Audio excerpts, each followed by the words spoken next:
Eh bien, bonjour à tous, bonjour à toutes, mes sœurs, mes frères. Nous nous retrouvons aujourd'hui pour une instruction au troisième degré et le thème de ce jour sera au-delà de la dualité. Alors pour ce faire, nous accueillons un jeune maître il y a quelques semaines, enfin vous allez le reconnaître probablement pour les vieux maçons, il y a quelques semaines qu'il a été élevé à la maîtrise.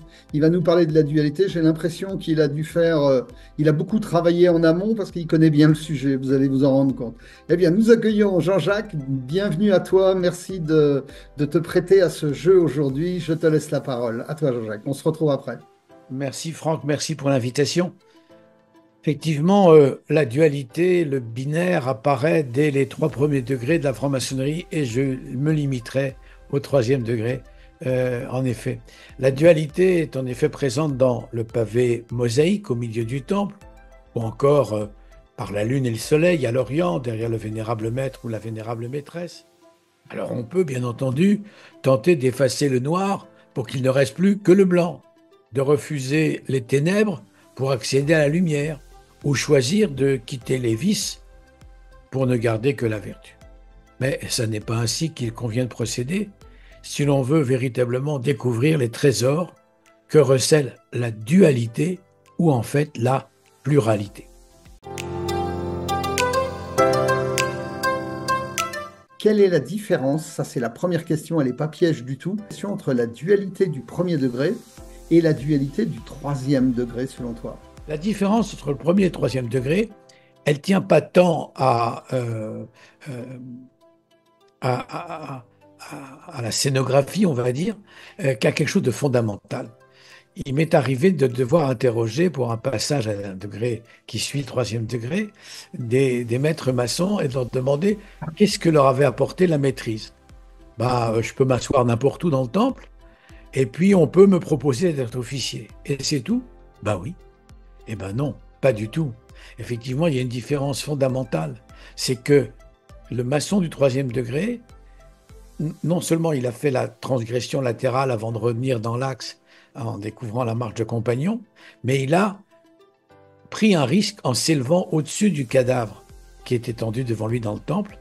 Et finalement, sa maîtrise, c'est un premier contact avec la fin de sa vie, en tout cas de sa vie telle qu'il peut la raconter, telle qu'elle a un début et une fin. Et finalement, ça, c'est essentiel. Il y a une dimension spirituelle.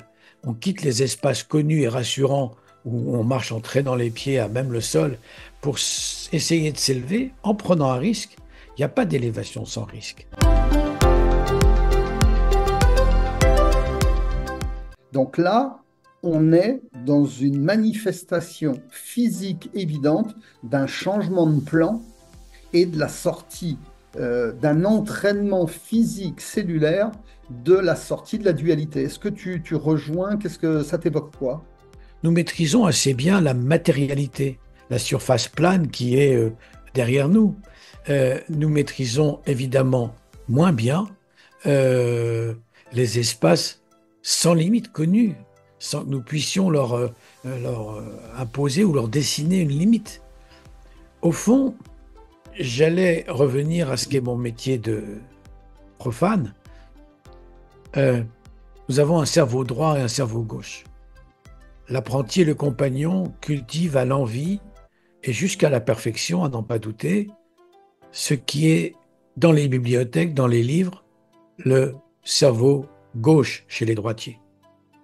Et puis le cerveau droit, c'est celui de l'intuition, du ressenti, de l'improvisation, de l'amour, de la haine, qui parfois a bien d'autres motivations que finalement ce qui se trouve dans nos bibliothèques et dans nos classes de lycée ou d'université.